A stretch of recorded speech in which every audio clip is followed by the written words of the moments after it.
Ito ang balita ngayon, trending ngayon sa mundo ng social media. Ang di umano'y balitang sa kauna-unahang pagkakataon matapos ang pananahimik, former politician and Police General ex-Senator Ping Lacson tila binasag na ang katahimikan at tila hindi na napigilan pang magsalita at tila nagbigay babala sa Philippine National Police o PNP. Pero bago ang lahat, kung bago ka pa lamang sa aming channel, please huwag kalimutang mag-like, subscribe at i-click ang notification bell para mas maging updated ka palalo sa lahat pa ng bagong video na i-upload namin. At eto na nga mga kababayan, matapos ang isinagawang tila masalimuot na paglusob at pinasok ng PNP Police ang KOGC compound sa Davao City para halughugin ang nasabing 30 hectares property na pagmamay-ari ng pastor na si Apollo Kibuloy. Tila kwenisyon ni dating Senator Panfilo Lacson ng tactical choice ng Philippine National Police o PNP na magbigay ng update sa umuusbong na sitwasyon sa Kingdom of Jesus Christ compound sa Davao City sa pamamagitan ng social media. And I quote, "Lampas sa aking unawa kung bakit patuloy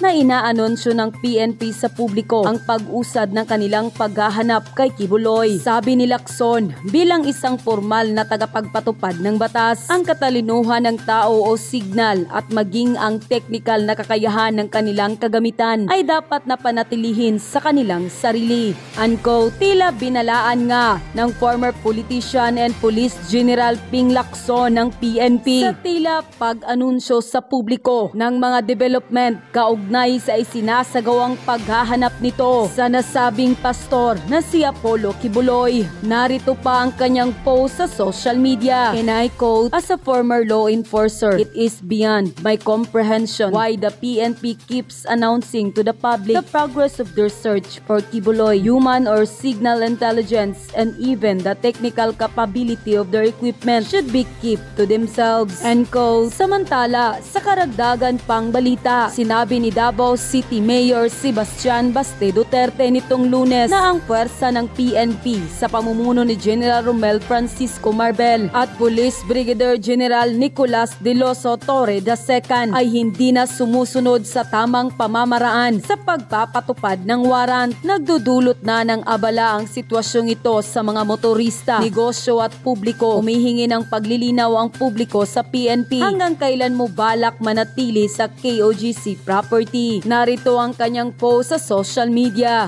And I quote, "Iginagalang namin ang pag-implementa ng anumang warrant of arrest kung ito ay naayon sa batas. Subalit, naobserbahan namin na di na nasusunod ng PNP sa pangunguna ni General Marbel at General Torre ang panuntunan ng maayos at legal na paghain ng warrant, lalo na ang paggamit ng dahas sa mga inosenteng mamamayan at ang kanilang di-otorisadong pag-occupy sa KOGC compound. Gustuhin ko mang makialam ang mga pulis ay makikinig lamang sa PNP Chief at sa kanilang Commander-in-Chief, President Bongbong Marcos. Kinikilala namin ang karapatan ng mga kasapi ng KOGC na magprotesta. Subalit hinihiling ko sa inyo na gawin ito sa mapayapang paraan at iwasan ang mga aktibidad na makakaabala sa trapiko para sa seguridad ng inyong mga kasama at ng publiko. Sa mga Davaoenos, ang safety at security ng Davao City ay mananatiling prioridad ng lokal na pamahalaan. Patuloy nating papanatilihin ang mapayapa na komunidad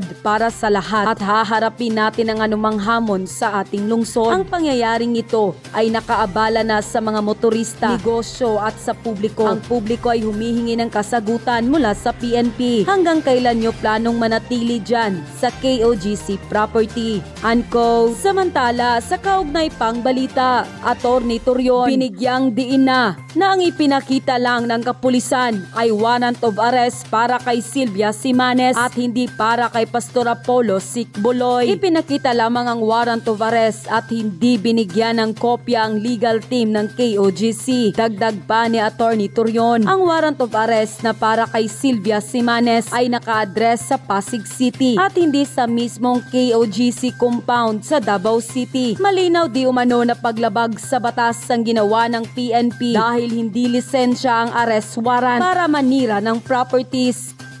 Philippine National Police through General Romel Marbil as well as General Torre have planned, no? Because dalawa sila na-confirm ko, that they believe that meron daw bunker gilid po ng elevator po ng JMC Law School, no? Yung eskwelahan po namin, no? At balak po nilang bumbahin ito kasi nga po meron daw bunker daw doon na nagtatago si Pastor Apollo si Kibuloy. Ang amin lamang pong hingi na sana huwag nila itong gawain. Kasi ang pinakita nila sa amin 3 days ago ay isa lang pong warrant of arrest. Ang warrant of arrest po na ipinakita sa amin ay kay Sylvia Simanes. Ito po ay ang address niya ay sa Pasig City. Sa amin pong palagay, under the rules, no, Rule 113 of the Rules of Court, a warrant of arrest addressed in Pasig City is not a license to conduct an unbridled search into the property owned by a different entity. This is the first time ever in the history of the Republic of the Philippines that a warrant of arrest with an address in Pasig City, sole warrant of arrest which has been shown to us, is being used to conduct an unbridled search and now destruction of the property of the kingdom of Jesus Christ. This is a severe violation of the human rights of the members of the KOJC which own the property. Therefore, we are urging the President of the Republic of the Philippines to stop this. We are demanding from the Philippine National Police not to continue this illegal operation because they cannot hide under Section 17C of the Anti-Human Trafficking Act simply because of the fact that when they served the warrant of arrest, it did not include search, unbridled search of the properties of the kingdom of Jesus Christ, nor did it involve the destruction of the properties of KOJC. So, sana po hindi nila itutuloy ito kasi bawal po ito sa saligang batas. Saan po kayo nakakita na ang arrest warrant ay gagawing isang lisensya para i-search lahat ng properties, lahat ng buildings po ng KOJC? Wala po yan sa batas. At saka, ang arrest warrant po ay nakadirect po sa tao, hindi po sa properties. Ang search warrant nga, kung i-serve mo under the rules of court, kailangan pa ito ng witnesses po. Dito, yung arrest warrant na sinerve nila, ang dami po nila, very unruly yung search na ginawa, halos wala ng mga witnesses. Ngayon nga po, nandun na sila sa isang portion ng JMC compound, bawal po maski isa ang pumasok doon kasi nag-i-install sila ng bomba po doon kay para masabog daw at ma-destroy yung bunker daw na sabi nila. Pero nung ginamit nila yung heart detector po nila, wala naman po silang nakita po doon. So, amin pong hinihikayat ang PNP and we are politely demanding from them to cease and desist from this operation because this is illegal. This has no basis under the law, and I do hope and pray that some senses would come into the mind of General Marbil as well as General Torre to stop this operation right away. So siguro naman po nakikita nyo sa internet ang paglusob na naman sa KOJC sa Davao. Mahigit 3,000 po ang lumusob na naman sa Davao. Ito pa yung pangatlong pagkakataon na kung kailan pinasok nila ang KOJC at tinahanap nga yung wanted na si Pastor Kibuloy. Alam po natin na sobra-sobrang gamit nila ng dahas sa paghahanap sa isang tao lamang, pero paulit-ulit na po itong ginagawa. At kakaiba po itong nangyari ngayon. Talaga pong hindi na sila umalis. Parang gusto nilang kunin na yung KOJC compound. Alam niyo po, bilang isang abogado, ang rules of court ay nagsasabi na kinakailangan kumatok para mag-serve ng warrant of arrest at kung meron kang basihan na nasa loob yung tao, ay pwede ka pumilit na pumasok. Pero wala pong sinasabi sa rules of court na pwede nilang i-occupy yung lugar. At ngayon po, mukhang tinake over na yung lugar. No? Marami tuloy nagsasabi na palibasa, malaparaiso yung KOJC compound sa airport, marami nagnanasa na makuha yan. No? So mukhang totoo po yun dahil mukhang tinake over na ng police yung lugar in the guise of serving a warrant of arrest. At saka napaka-violente po na nangyari, no? Naggamit pa sila ng tear gas, samantalang pinapasok naman sila ng kusa. Hindi naman lumaban yung mga taga-KOJC. Kilala ko po yung mga KOJC na yan. Sila po ay mga Kristiyano. Bagamat meron silang ibang doktrina, no? Ganun pa man, Kristiyano po sila, naniniwala po sila sa Panginoon at hindi po sila violente. So hindi ko maintindihan kung bakit kinakailangan i-tear gas pa. Pero ang tanong, bakit ba natin pakialaman yan nangyayari sa KOJC? Hindi ba kulto yung mga yan? Well, unang-una po, no, wala pong such a thing as kulto. Kanya-kanya po tayong mga pananampalataya. May Katoliko, may Iglesia, mayroong Protestante. Ako po, Protestante. Minority din po ako. Konti lang po ang diferensya namin sa Katoliko dahil kami nga po yung umalis sa Catholic Church dahil hindi kami naniniwala doon sa ilang mga doktrina. Now, ang importante po talaga, ayon sa ating saligang batas, lahat tayo mayroong karapatan ng malayang pananampalataya. Pwede tayong maniwala at manampalataya hanggang gusto natin at hindi po pwede ipagkaitian sa atin ng Estado. Pero kung gaya nito, na in the service of warrant of arrest, nadidistorbo yung pananampalataya, yung kanilang mga services, yung kanilang mga dalangin, yan po ay pinagbabawal, hindi lang po dahil labag sa ating Bill of Rights, yung karapatan ng malayang pagsasamba, kundi yan po ay krimen, yung offending religious feelings and disturbing religious services. So yun ang nangyayari po dyan, dahil alam ko po may mga oras ng pagdasal ng KOJC at hindi na sila po pwede magdasal dahil sila po ay physically occupied na ng mga kapulisan, yan po ay krimen din. Both offending of religious feelings and disturbing religious services. Pero nakakabahala po dyan, kung magawa ito sa KOJC na isang pananampalataya na talaga naman pong mga politiko ay dinadayo kapag eleksyon para kunin ang endorso ni Pastor Apollo Quilbuloy, pwede pong gawin yan sa ibang mga relihiyon. Naalala niyo po nung minsan ng Iglesia ni Cristo, si Leila de Lima, hinahabol yung ka-Eduardo dahil di umano ay kinidnap yung kapatid. Kamutik na rin po mangyari yan dahil meron na rin pong paglusob doon sa sanktuaryo ng Iglesia ni Cristo. So lahat po dapat ng mga religion ay mabahala dahil kapag ang isang estado po ay linabag ang kalayaan ng malayang pananampalataya ng isang simbahan, pwede po nilang gawin yan sa lahat ng simbahan. Pero bukod pa po dun sa kalayaan ng malayang pagsamba, talaga naman pong nalalabag ang karapatang pantao ng mga taga-KOJC. Nakasaad po sa ating saligang batas, people's right to be secure in their places, persons, and papers shall be inviolable. Totoo po, merong search warrant. Pero yung arrest warrant po, wala palang search warrant, arrest warrant. Totoo po may arrest warrant. Pero yung arrest warrant po, hindi yan lisensya para halughugin ang buong lugar. Hindi yan lisensya para i-take over ang property ng simbahan. So nababiolate din po yung right to property, taking of property without due process of law. At pwede rin po yan mangyari sa lahat ng mga mamamayan, hindi lang po sa KOJC. Huwag po nating isipin na problema lang ito ng KOJC. Dahil pag meron tayong mga mamamayang linabag ang karapatang pantao, ibig sabihin, ang gobyerno ay lalabag sa lahat ng karapatan at kahit kaninong karapatan, pwede nilang malabag. Kumbaga, part 2 po talaga ito ng Marcos na meron sa DNA na lumabag ng karapatang pantao.